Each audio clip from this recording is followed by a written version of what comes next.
Hello, welcome to Spinster, actually, my knitting fibre textile channel. I hope the lighting is okay. Welcome to my podcast. I don't know where to start. I think we'll just start with this pile of stuff because this isn't knitting stuff, but it's more complete than the knitting stuff. Although I guess I have finished some things since I made a video on here about like knitting and stuff, but I don't have. Well, one of them I've shown in a video, which was like one mitten of the Nagu Salbu knitting pattern, which I'll just put a picture of here. And then the other thing I finished this year so far was a bub bonnet for my best friend and wife, Mari, who I will ask which picture of her I can share. She sent me a recent one with her dog Lotte, like whilst she was wearing, and it was just like excellent. So hopefully I can do that, but I put like green hearts on it at the back, and actually maybe this is the one on the front, I can't remember now, but yeah, it took a while to knit, but I finally finished it. And the other thing, oh, I should have gotten that. Okay, well, I'm doing really well with this because I said I would start with this pile of stuff, but then I didn't. Just give me one moment. The one finished knitting object I have is this, which is the fly agaric knitting pattern. It's not supposed to look like this. Basically I started it like, I don't know, let's say 3-4 years ago, and I got to like this much, and I kind of, one of the reasons why I hadn't kept going with it for so long is because I couldn't remember exactly where I was in the pattern, and it's quite like a complicated stitch pattern that's going on here, and I just was like, you know, I don't know, every time I was like, oh. And I did originally start knitting this as like a gift, but obviously I didn't give it to them, but then yeah, I was just like looking at it the other day and I was like, I'm never gonna finish this if I have to go and keep knitting, but like mushrooms come in all different shapes and sizes, so I can just like do the rest from this. So that is what I did. And then I just like added these little, you know, bumps like on a fly agaric mushroom. Obviously the shape is not quite how you would imagine it, but again, that's okay. Mushrooms do come in all shapes and sizes, kind of. So yeah, I do kind of think I am going to give this ultimately to the person I knit it for originally, whoops, but I also will see how I feel and like whatever, it's okay, it's a little gift, it's not, you know. Okay, and now we'll actually talk about the stuff that I was originally going to start with. So I sewed this, which I guess could be like kind of a lot of things. This is going to be for a friend, for a friend, and it's like a talus bag, so it's for her prayer shawl to go into. I'm hoping that it's the right size. Like, it's not perfect, I haven't like really sewn anything for a little while now, I guess, not since like last year, and also I've never sewn anything that's like patchwork like this, and I don't have an iron, which I think is maybe something I will ultimately try to remedy, but I am gonna have to like move soon, so probably not anytime soon, and also I think if I were to get one I'd probably get like a really small one because pain, wrists, ow.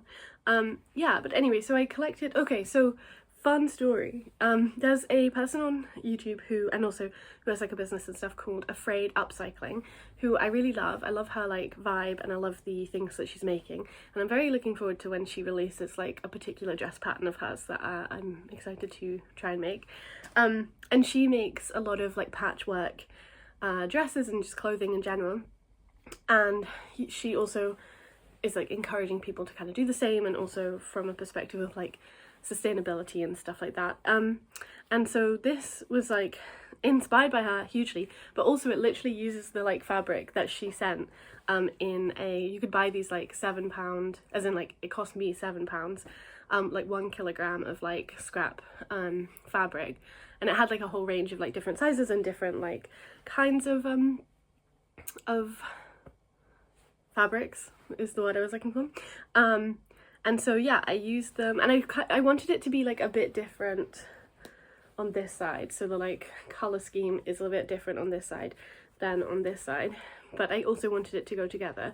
I think my one mistake is that I should have put this section the other way around, because obviously this part of it, even though it's connected to this side, and I do like how those colours all work together, it's mostly on this side, and I don't think that works so well. Whereas I think if it was this if it was this triangle on the other side here, then it would look maybe a bit better, but that's okay. Yeah, it's definitely not perfect. It's a little bit like lumpy right at the triangle area, but I hope my friend will like it, and it's definitely in keeping with the practices of hidden mitzvah, I think, because I made it with my own hands and I put all of my care and thought into it, and hopefully it is, yeah, something she likes. One of the reasons why I wanted to record this now is because I'm gonna see her fairly soon, hopefully, so I'm gonna give it to her, and then I wouldn't be able to show it off. But yeah, and I also really hope that her talus fits. I'm pretty sure it will, but I am really scared that it's not. But I'm pretty sure it will, I tell myself. Okay, so onto the other stuff. So the other stuff was basically just mending. So these are skirts that, well, two of them I think I've shown before. And I just needed to like replace the poppers. One of these I think broke fully, but the others I just needed to like re-sew them on because they were coming off a bit loose. But yeah, we're all good and solid again, so that's good, and I can wear this again. And then with this skirt, I actually wanted to, I had made it really tight to begin with, and I kind of did that on purpose, and it's also partially because I just like didn't really measure anything with this skirt, and I made it like overlap quite a lot in the front just to make sure that it was like covered, but then that was just too tight and it was getting like more and more uncomfortable to wear. And then also the internal popper here, like it wasn't really put in the right place, so it wasn't helping either, so then the strain of it was all on one place, so it was just like not very nice. So I mean you can kind of see where the original like whatever, hook and eye, is that the eye part? Yeah, the eye would have been, which I just moved like, I don't know, 4 inches down, so that yeah, I have a little space. I do feel like, and then I obviously also had to move where this one was, not where this one, I kept this one was originally here. Yeah, I do feel like I've actually now made it like slightly too loose, like not so loose that it's gonna come off, but not as, yeah, I think like somewhere in the middle of where I moved it would have been perfect, but that's okay, and I mean, maybe I'll grow into it. So yeah, it'll be fine. And at least now like I can wear it without like being like uncomfortable, and like I actually want to, and I wore it yesterday, so that was really nice because I've kind of missed wearing it. Plus I'm doing the 75-day style challenge, and I really wanted to wear it for that, and I don't think I had yet, so now that it's fixed I can wear it more for that, and like at least it's been recorded at least once. The other skirt that I fixed, I've done badly actually, because it's not as fixed as I thought it was gonna be. It's a skirt that I made maybe in 2020. It looks kind of like this. I maybe will find some footage of me wearing it. Basically like it had like, so yeah. I would say I'm a very imperfect sewer, especially in the past. I definitely am like increasing my kind of competency and also just like understanding about closures. So this skirt closes with a zip, and then it also closes with like poppers, which is how it closed before, but this was a bit longer and the popper was further away, and so I felt like it wasn't giving me enough of the clinch that I wanted to at the waist. So that's changed, which is good, but the main problem I would say now is that the zipper, don't know if you can see, is like loose here, and it's like not very comfortable against my skin, and I just am also like not really very happy with how it kind of is looking. I don't know, I want to figure out a way to maybe attach like some of the zip to this like little placket thing, or I don't know, and then maybe like try to cover some of this up without blocking it, because it's just like uncomfortable.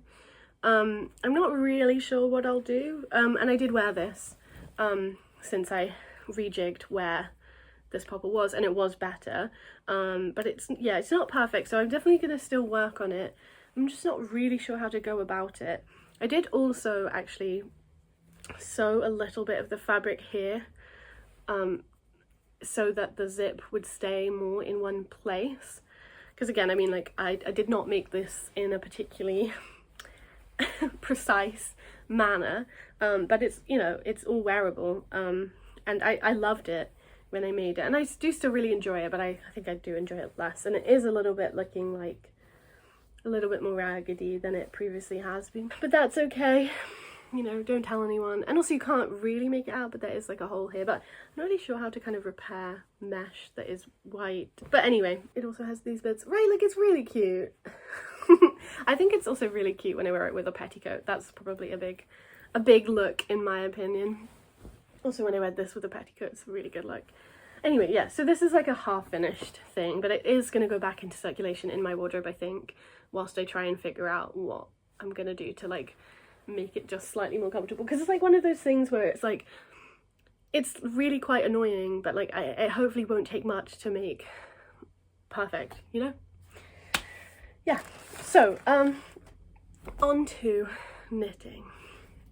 Finally, I've been knitting the tolsta tee, which for me is looking like this for a little while. I'm pretty happy with how it's like looking. I did have a moment where I did have to like re-knit a part of it, and like I did have a moment where I was like, oh, I've miscalculated, because my gauge swatch is 1 stitch off the gauge, and I must have known that at the beginning of the process of knitting, but I forgot.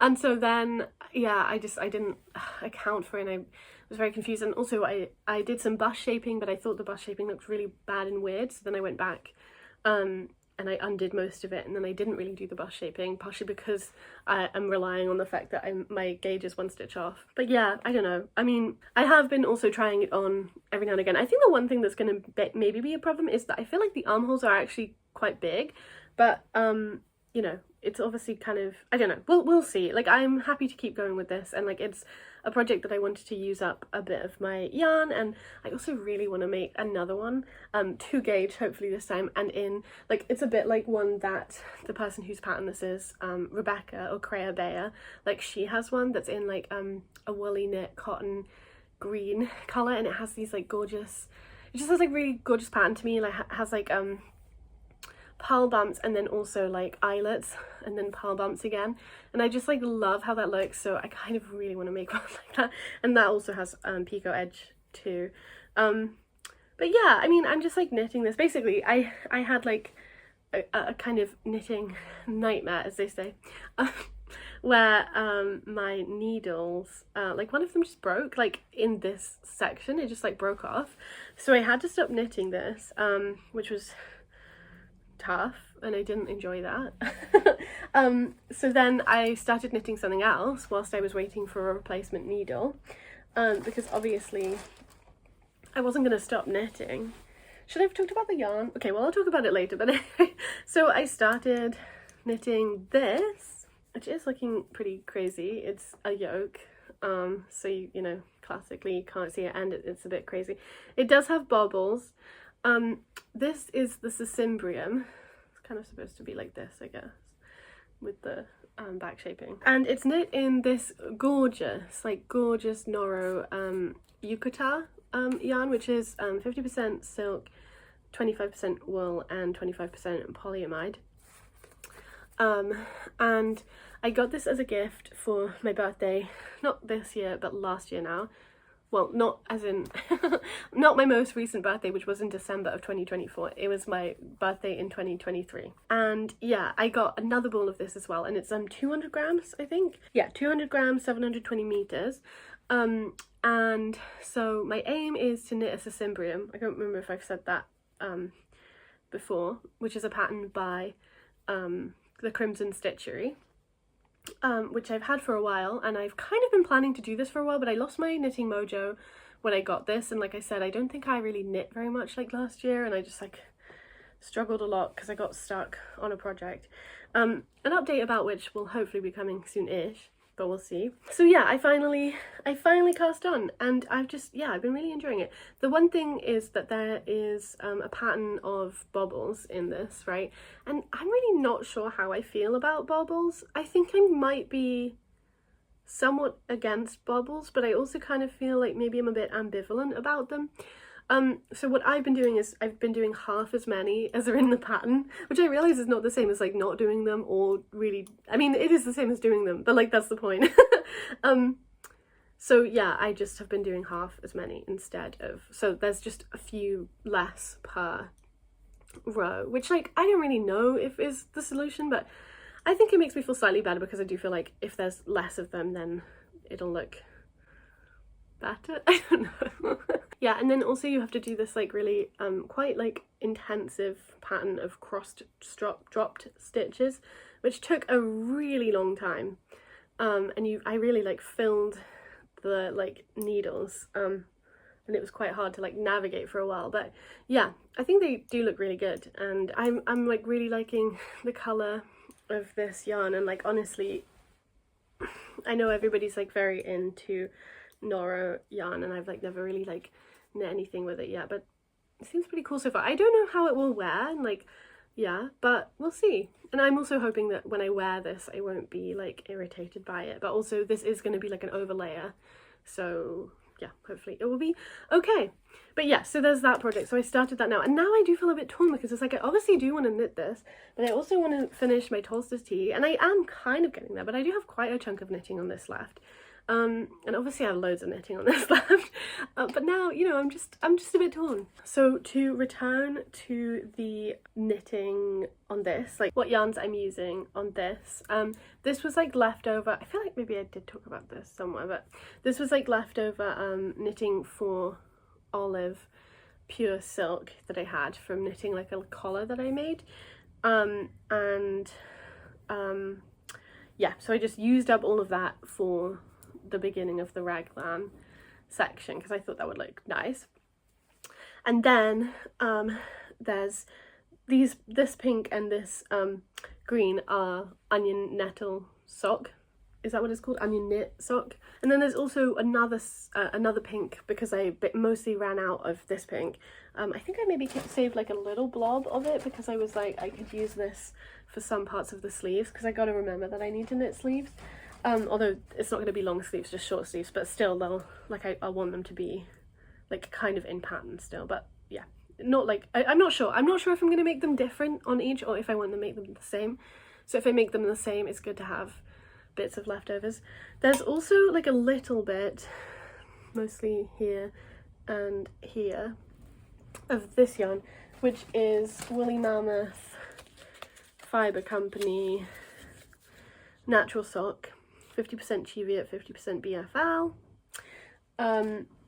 And yeah, I'm like, this is like you know, wool, whereas the others I think are like a cotton wool blend, or yeah, some kind of wool blend, and then obviously this is pure silk. But so I haven't been putting loads of that in, because I do want it to be like not super hot and also not irritate my skin.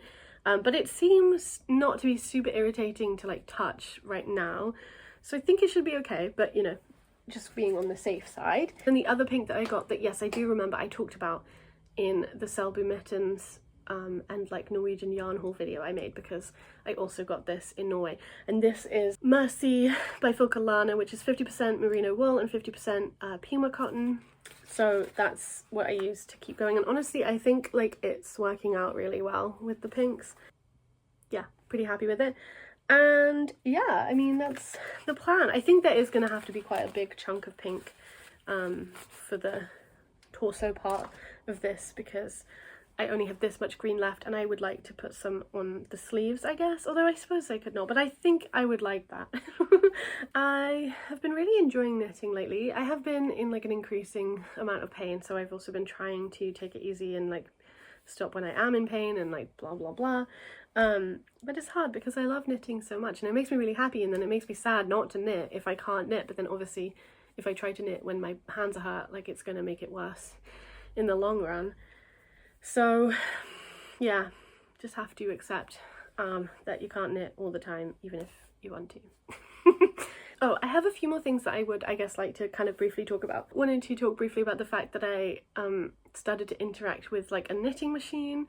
I think, I don't know, I guess this isn't really interesting because I have no real update. I think I've like accepted that I can't fully figure out if it's going to work for me without replacing the sponge bar. So that is what I've decided I'm going to focus on doing, because without a good sponge bar, like the sponge bar is completely gross and completely depleted, like it's not doing anything. You can't really tell how well a machine will work, because obviously like the sponge bar like helps with the like positioning of the needles, and if those needles aren't in a particularly well positioned, or they like bounce out of place, like then it's hard to knit, which is like what I found when I was trying to make the machine knit. But it did produce something, it wasn't knitting. So I think that's a good enough sign that it's like worthwhile to like invest a bit in, but hopefully I can just get like those like foam strips and like make my own sponge bar. So that's the sort of little aim for whenever. There's no time limit on that. I was just like able to, like, my friend offered me this this knitting machine that they've like they're keeping in their flat, and someone gave to them for free because they didn't want it anymore. And yeah, so my friend is being very kind and just letting it like stay there whilst I try and figure out like if it works, and then like if it could work for me, because obviously I like have pain and stuff, so I'm not sure if like a knitting machine is actually going to be that good for me. But then I also am really enticed by the prospect of like knitting really beautiful things that are like at a gauge that I probably can't really knit at very much because of my hands and stuff. So like, could be really good, you never know. The other thing I wanted to do was just like briefly give like a shout out to a project called like London City Farms Yarn, I think is what it's called. Yeah, London City Farms Yarn Project, which is just like a collection of small farms with like in London with sheep that are like taking the sheep like wool together and trying to make some yarn, and like trying to make a sort of sustainable and local practice of like yarn creation and stuff. So yeah, I saw it the other day. It's like on Kickstarter, and it's one of those ones that like if it won't get fully funded, it doesn't get funded at all or something. So I definitely recommend checking it out. I have pledged for like just one skein of yarn. I obviously have no idea if I'll be like really allergic to it, but I just thought like this is exactly the kind of project that I would like to support, because I think like local production, and not necessarily that like we're trying to fetishize the place, but also it's good to be, and like I don't live super close to London, but I do live like close enough, and I also grew up in London. I feel connected to it. So like yeah, there's a way that I think like participating in like the textile traditions and culture and just like production of the local area is a way to like be grounded and to like understand seasonality and the environment, and to yeah, just be like closer to the land and the earth, which is nice, because I feel very like disconnected and unfortunately like separate and isolated from a lot of the stuff that I would love to be like part of for various reasons, including capitalism and also like chronic illness. So yeah, I will leave like the Kickstarter in the description box if you want to check it out, and like share it or whatever. I think it would be, I do also feel like it's just like such a tragedy to me that there's like all of this fleece and like wool and stuff that is like coming off sheep and just like not being used because it's like not valuable or whatever, when like how can that be true? Yeah, anyway, I think that's sort of everything I had to share. I think this is probably a quite short one, which is good because I have so many things I gotta do, so I gotta go do them. But yeah, I hope that you're having a nice day when you're watching this. I hope that your current fibre creation isn't giving you stress, and I will hopefully talk to you when I next talk to you. Bye.